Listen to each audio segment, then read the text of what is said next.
오늘부터 우리가 이제 마태복음을 함께 읽습니다. 제가 보니까 2019년부터 우리가 새벽 기도회 때 계속 성경을 한 장씩 읽었잖아요. 보니까 신약 성경을 두 번을 우리가 읽었더라고요.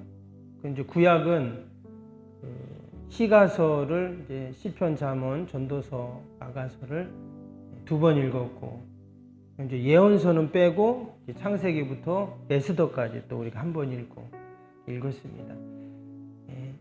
예언서는 우리가 안 읽는 이유가 뭐냐면 그건 집에서 읽으시면 됩니다. 제가 예전에 새벽 기도회 때 예언서를, 구약의 예언서를 계속 이렇게 읽었는데 예언서 내용은 대부분 심판에 대한 내용이 나오잖아요. 그래서 새벽에 이 심판의 내용을 계속 읽다가 보니까 좀 힘들더라고요. 그래서 예언서, 구약에 나오는 예언서는 이제 집에서 이렇게 읽으시면 되고, 우리 새벽에는 말씀을 잠깐 보고 그다음 기도가 이제 중심이니까 그렇게 함께 읽는 것으로 하겠습니다. 오늘부터 이제 우리가 마태복음을 이렇게 함께 읽는데요. 우리가 성경을 읽을 때 어떠한 우리가 관점으로 성경을 읽냐가 참 중요합니다. 무슨 말이냐면 그냥 우리가 성경 읽을 수 있지만 그런 거 있잖아요. 어떤 안경을 끼고 세상을 보는가. 빨간 안경을 끼고 보면 빨갛게 보이고 똑같은 그런 풍경이지만 파란 안경을 끼고 보면 파랗게 보이고 노란 안경 끼면 노랗게 보이잖아요. 성경도 마찬가지입니다. 내가 성경을 읽을 때 어떠한 안경을 끼고 이 성경을 읽냐가 우리가 성경을 이해하고 또 성경을 통해서 우리가 경험하는 은혜가 다르다 하는 겁니다. 그러면 가장 좋은 그런 성경을 읽을 때 우리가 가져야 할 안경이 뭘까? 바로 하나님의 사랑이죠. 우리가 하나님의 사랑이라는 관점으로 이 성경을 읽으면 읽을 때마다 막 은혜가 되고 또 하나님이 우리에게 들려주시는 귀한 그 음성이 들립니다. 특별히 신약 성경은 여러 가지로 이야기할 수 있지만 한마디로 말한다면 예수님의 십자가에 대한 기록이다 할 수 있어요.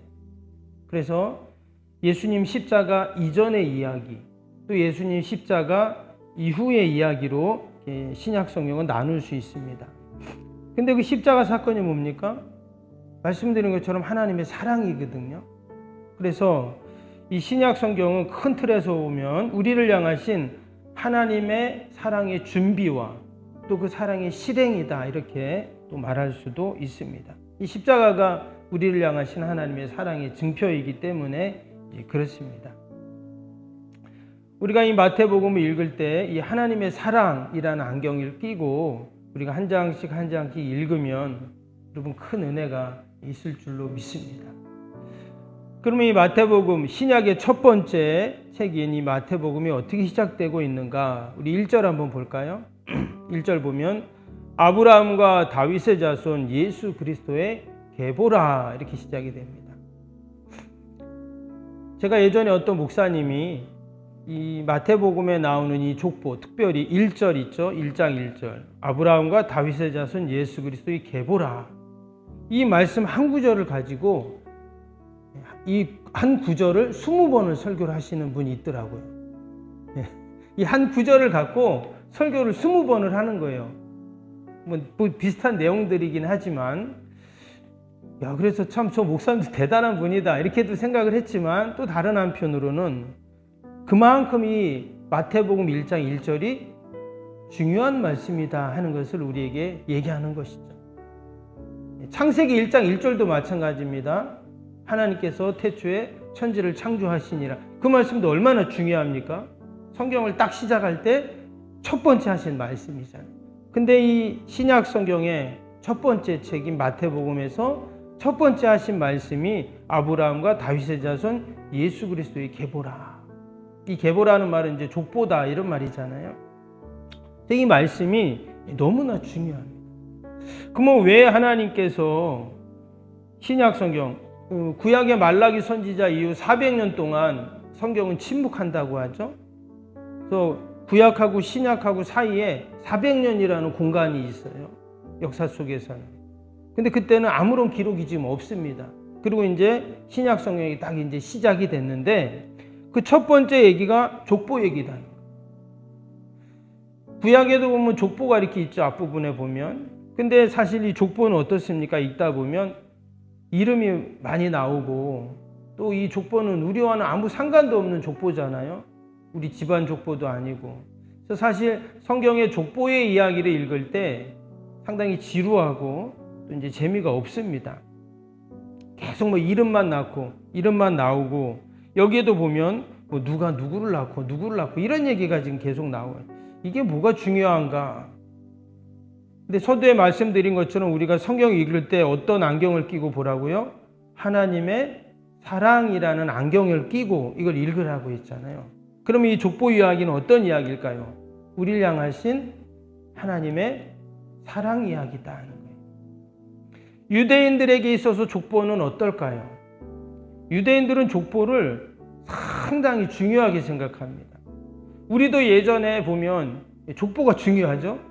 그래가지고 뭐 요즘엔 족보 얘기하는 사람 뭐 없지만 별로 예전에는 뭐 족보를 따지잖아요. 그렇죠? 족보가 있냐 없냐 어디 집안이냐 막 이런 거를 예전에는 사실 많이 따졌습니다. 근데 유대인들은요 족보에 상당히 관심이 많아요. 그 이유 중에 하나는 여러분 족보를 보면 조상들의 이름이 쫙 나오잖아요. 그러면 누구누구의 조상이구나 알 수가 있어요. 이 말은 그 혈통을 알 수 있다는 거죠. 그래서 유대인들은 자신들이 순수한 유대인들의 혈통이다라는 것을 상당히 강조를 하고 중요하게 생각했어요. 왜냐? 이방 민족과 섞이면 안 되거든요. 그게 하나님의 말씀이셨고 율법이었기 때문에 자신들의 그 혈통을 지켜가는 것을 생명처럼 여겼어요. 그러니까 족보가 중요한 거죠. 그래서 이 신약 성경 첫 부분에 이 족보 이야기가 그래서 기록이 됐다는 거예요. 근데 보니까 1장 1절에 누구 이름이 나왔어요? 아브라함, 다윗, 또 예수님의 이름이 다 이렇게 등장을 합니다. 이 말은 무슨 말이에요? 유대인들에게는 아브라함, 다윗, 이 예수님이 중요한 분들이다 하는 것을 우리가 또한 알 수가 있는 것이죠. 아브라함과 다윗의 자손 예수 그리스도의 계보라, 족보라 이렇게 시작이 됐어요. 이것을 이제 헬라어 원어 성경을 보면 예수 그리스도의 계보다, 족보다라는 그 말의 의미가 뭐냐면 예수님의 족보라는 뜻도 있지만 예수 그리스도의 탄생의 책이다. 그리고 또 예수님을 통해 이루어질 새 창조의 기록이다. 이런 의미가 담겨 있는 그러한 구절입니다. 그러니까 이제 이 신약이 딱 시작이 되면서 하나님의 아들인 그들이 기다리던 메시아의 탄생을 알리는 거예요. 그러면서 이제 그분이 예수님을 통해서 이루실 새로운 창조의 역사들을 이제 암시하는 것이 오늘 마태복음 1장 1절이다 하는 것입니다. 이 마태복음 1장 1절은요, 마태복음 전체의 표지이기도 하지만 사실 성경 전체의 표지이기도 한 너무나 중요한 그런 글입니다. 우리가 보면 책을 보면 맨 앞에 표지가 있잖아요. 그렇죠? 근데 여러분 그 표지를 보면 어떻습니까? 대충 그 책의 내용을 알 수가 있잖아요. 그렇죠? 그처럼 이 지금 마태복음 1장 1절이 그렇게 중요한 그런 내용이다라는 것을 우리에게 보여주고 있습니다. 그 유대 역사학자인 요세푸스라는 유명한 학자가 있는데 이 사람이 자기 자서전을 썼는데 그 자서전에 맨 앞에 서론에 자기 족보를 쫙 기록을 했대요. 그 책에 보면 그렇게 되어 있어요. 그래서 유대인들은 누구나 자기를 소개할 때 또 다른 사람을 소개할 때 그 사람의 족보를 먼저 알려주는 그러한 관습이 있다고 합니다. 왜? 그만큼 우리는 순수한 혈통이다라는 것을, 진정한 유대인이다라는 것을 그렇게 보여주기 위해서인 것이죠. 지금 예수님의 족보가 나와 있습니다. 그 족보는 아브라함과 다윗이라는 이름으로 시작이 되고 있어요. 사실 생각해 보면 예수님은 하나님의 아들이시잖아요. 근데 하나님의 아들이신데 사람의 족보에 지금 예수님이 들어가 있잖아요. 하나님의 아들이 어떻게 인간의 족보에 그 이름을 기록할 수 있을까? 가당치도 않다. 이렇게도 생각할 수 있지만 또 다른 한편으로는 예수님은 어떤 분이라는 거예요? 하나님의 아들이시지만 또 완전한 인간이시다 하는 것을 우리에게 이 족보를 통해 보여주고 계신 것입니다. 근데 이것은 그냥 하나님의 아들이시고 또 인간이시고 그냥 이것만이 아니라 장차 뭐예요? 장차 예수님이 하실 일을 암시하는 거죠. 왜 예수님이 인간의 족보에 들어가서 또 예수님이 완전한 인간이신가? 완전한 인간이셔야만 어떻게 돼요? 우리의 죄를 대신해서 십자가에서 죽을 수 있는 거죠. 여러분, 하나님이 죽는다. 니체가 그랬죠. 신은 죽었다 이런 말을 했다잖아요. 근데 만약에 하나님이 죽는다, 이게 말이 안 되잖아요. 하나님의 아들이 죽는다. 야, 이게 과연 말이 되나? 근데 여러분, 예수님께서는 완전한 하나님이시지만 완전한 인간이라고 했어요. 때문에 예수님이 십자가에서 죽을 수 있는 겁니다. 왜? 완전한 인간이시기 때문에. 죄가 없는 인간이셨죠. 그래서 예수님께서는 우리의 죄를 다 짊어지시고 십자가에서 죽으심으로 우리의 죄값을 다 치르시고 우리를 속죄하셔서 우리가 구원받은 백성으로 하나님의 자녀로 여러분 이 땅에서 우리가 지금 살아가고 있는 줄로 믿습니다. 이 족보가 그것을 우리에게 소개하고 알려주고 있다 하는 거예요. 쭉 족보 얘기가 나오면서 예수님이 태어나심에 대한 내용이 나왔습니다. 근데 다른 것보다 예수님이 태어나시는 그 내용 가운데 뒷부분에 보면 뭐가 나와요? 예수님의 이름이 나옵니다. 그 예수님의 이름에 대해서 상당히 많이 지금 기록을 하고 있어요. 21절 볼까요? 21절 보면 아들을 낳으리니, 이건 이제 천사가 하는 말이죠. 아들을 낳으리니 이름을 예수라라. 이는 그가 자기 백성을 그들의 죄에서 구원할 자이심이니라 하니라. 지금 천사가 예수님의 이름을 지금 마리아에게 얘기를 해주고 있어요. 그 이름이 뭐라고요? 예수라라. 이름을 예수라라. 이렇게 지금 이름을 가르쳐주고 있다는 거예요. 근데 그 예수라는 뜻이 뭐냐? 그 이름의 뜻이 있잖아요. 그가 자기 백성을 그들의 죄에서 구원할 자이심이니라. 지금 예수님의 이름의 뜻이 이거예요. 자기 백성을 죄에서 구원할 자. 그러니까 우리가 예수님의 이름을 부르면 어떤 이름인 거예요? 우리도 뭐 애들 이름을 부르고 또 아무개 이름을 부르잖아요. 그렇죠? 근데 우리가 기도할 때나 뭐 그냥 평소에도 예수님, 예수님 이렇게 우리가 이름을 부른다는 말은 무슨 말일까요?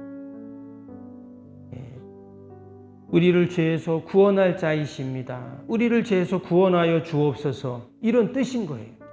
그러니까 우리가 여러분 예수님의 이름을 많이 불러야 될까요? 적게 불러야 될까요? 많이 부르는 거예요. 기도할 때마다 예수님을 계속 부르는 거예요. 그러면 그냥 단순히 이름만 부른 게 아니라 예수님 내 죄를 사해 주세요. 나를 죄에서 구원해 주세요. 나를 도와주세요. 또 나와 함께 해주세요. 이런 의미가 이름 안에 다 들어가 있어요. 그래서 우리가 기도할 때 예수님이라는 말을 많이 해야 돼요. 이름을 많이 부르는 거예요. 참 너무나 감사한 게 예수님의 이름의 뜻이 이렇다는 것이 얼마나 귀하고 감사한지 모릅니다. 그리고 또 예수님의 그 이름이 또 나오죠. 밑에 한번 보세요. 23절 보세요. 뭐라 그랬어요? 보라 처녀가 잉태하여 아들을 낳을 것이요 그의 이름을 임마누엘이라 하리라 그랬어요. 여기 보니까 그의 이름은 그 예수님의 이름이 임마누엘이라는 거예요. 근데 그 번역하면 뭐라고요? 하나님이 우리와 함께 계시다 함이라. 위에서는 예수님의 이름이 예수라고 했는데 또 밑에서는 임마누엘이라서 임마누엘 뜻을 우리가 너무 잘 알죠? 하나님 우리와 함께 계시다. 이것도 마찬가지입니다. 우리가 기도할 때 임마누엘이라는 예수님의 이름을 부르는 거예요. 그 뭐라고요? 우리와 함께 계시다 이런 뜻이에요. 그래서 우리가 예수님의 이름을 부를 때 여러분, 그것이 기도가 되는 거예요. 우리가 예수님의 이름을 부를 때 그것이 은혜가 돼요. 여러분, 이 성경 읽을 때 우리가 하나님의 사랑이라는 안경을 끼고 읽자고 했죠. 그 말은 이 성경의 내용이 다 우리를 향하신 하나님의 사랑이에요. 심지어 하나님께서는 예수님의 이름까지도 우리를 위한 이름으로 지어주셨어요. 여러분, 우리가 아이들이나 손주들 이름을 우리가 이렇게 짓잖아요. 그렇죠? 저도 우리 집 애들 이름을 지어줬는데, 여러분, 그 이름을 지을 때 어떻게 짓습니까? 그 아이가 잘 되고 복되라고 그 이름을 이렇게 짓잖아요. 그렇죠? 안 그렇습니까? 맞죠? 예. 근데 지금 예수님의 이름은 어때요? 예수님의 이름은 예수님을 위해서 지은 게 아니라 우리를 위해서 지었어요. 그 뜻을 보니까.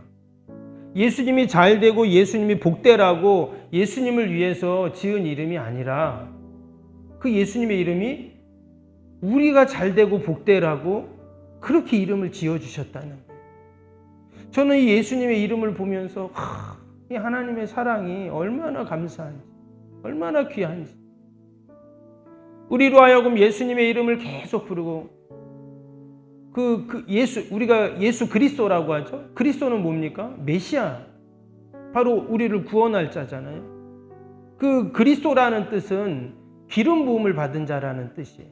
그래서 당시에 왕, 제사장, 선지자 기름 부음을 받아요. 그래서 예수님이 이 땅에 오셔서 하실 일이 그거죠. 온 땅을 다스릴 만왕의 왕으로, 그리고 나와 하나님의 죄를 사하실 제사장으로, 그리고 또 하나님의 말씀을 우리에게 전해주실 선지자로 이 땅에 오셔서 하시는 일이 그렇죠. 그래서 예수님의 이름은 처음부터 마지막까지 다 누구를 위한 거예요? 나를 위한 이름이셨다 하는 것을 알 수가 있어요.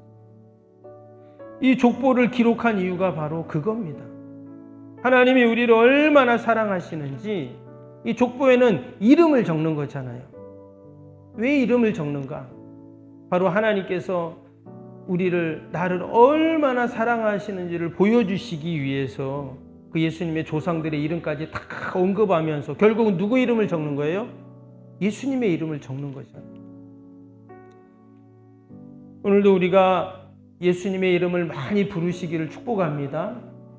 그 이름을 부를 때 우리에게 그런 은혜와 그런 하나님의 사랑이 계속 여러분 다가올 줄로 믿습니다. 우리 주신 말씀 생각하면서 우리 함께 또 기도하겠습니다. 오늘 우리 토요일 기도 한번 할까요? 마지막 마무리 기도입니다. 보시면 91번부터 100번까지 기도하겠습니다. 토요일 마무리 기도 91번부터 100번까지입니다.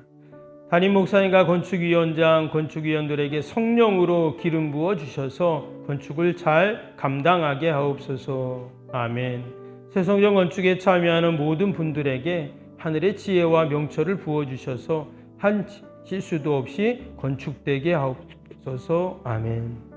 지역 주민들이 참 기쁨과 안식을 경험할 수 있는 행복 충전소가 되게 하옵소서. 아멘. 약정한 모든 성도들을 축복하사 약정한 헌신을 넉넉히 감당하게 하옵소서. 아멘. 새성전이 우리의 실력, 열심이 아닌 하나님의 은혜 위에 세워지게 하옵소서. 아멘.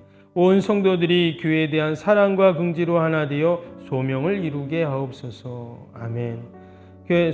석병교회가 갑절로 부흥하게 하시고 새성전 시대를 힘있게 펼쳐가게 하옵소서.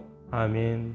새성전 건축 기간 동안 예배의 영광과 성령의 기름 부음이 강력하게 나타나게 하옵소서. 아멘. 새성전 건축을 통해 포항과 이 나라와 민족 열방을 잘 섬기게 하옵소서. 아멘. 건축의 시작과 마무리를 하나님의 손에 올려드리오니 하나님께서만 영광을 받아 주옵소서. 아멘. 예수님의 이름으로 기도합니다. 아멘. 사랑과 은혜가 충만하신 하나님 아버지, 오늘부터 우리가 새벽마다 또 마태복음을 함께 읽습니다. 성경은 온통 우리를 향한 하나님의 사랑의 메시지인 줄로 믿습니다. 우리는 족보를 읽으면서도 그 예수님의 이름 가운데 우리를 향하신 그 무한한 하나님의 사랑을 또 발견합니다. 우리를 죄에서 구원할 자이시고 또 또 우리와 함께 하시고 또 우리를 통해서 모든 그 은혜와 복을 다 내려주시는 그 예수님의 이름을 우리가 늘 부르고 또한 아버지 기도하게 하여 주옵소서. 하나님, 오늘도 거룩한 날 주의 전을 찾는 모든 발걸음들을 복되게 하시고 예배마다 모임마다 은혜와 기쁨이 충만케 하여 주옵소서. 오늘도 이름도 빛도 없이 주님의 몸된 교회를 섬기고 돌보는 모든 손길들마다 하나님 축복하시고 더 좋은 것으로 다 갚아 주옵소서. 오늘도 멀리 출타 있는 성도들, 자녀들, 또 우리 병상 있는 환우들, 또 요양 계신 분들 하나님 늘 돌봐주시고 동일한 은혜와 복으로 함께하여 주옵소서. 오늘도 기도하는 모든 제목들 하나님 다 들으시고 응답하실 줄 믿고 예수님의 이름으로 기도하옵나이다. 아멘. 하늘에 계신 우리 아버지, 아버지의 이름을 거룩하게 하시며 아버지의 나라가 오게 하시며 아버지의 뜻이 하늘에서와 같이 땅에서도 이루어지게 하소서. 오늘 우리에게 일용할 양식을 주시고 우리가 우리에게 잘못한 사람을 용서하여 준 것 같이 우리 죄를 용서하여 주시고 우리를 시험에 빠지지 않게 하시고 악에서 구하소서. 나라와 권능과 영광이 영원히 아버지의 것입니다. 아멘.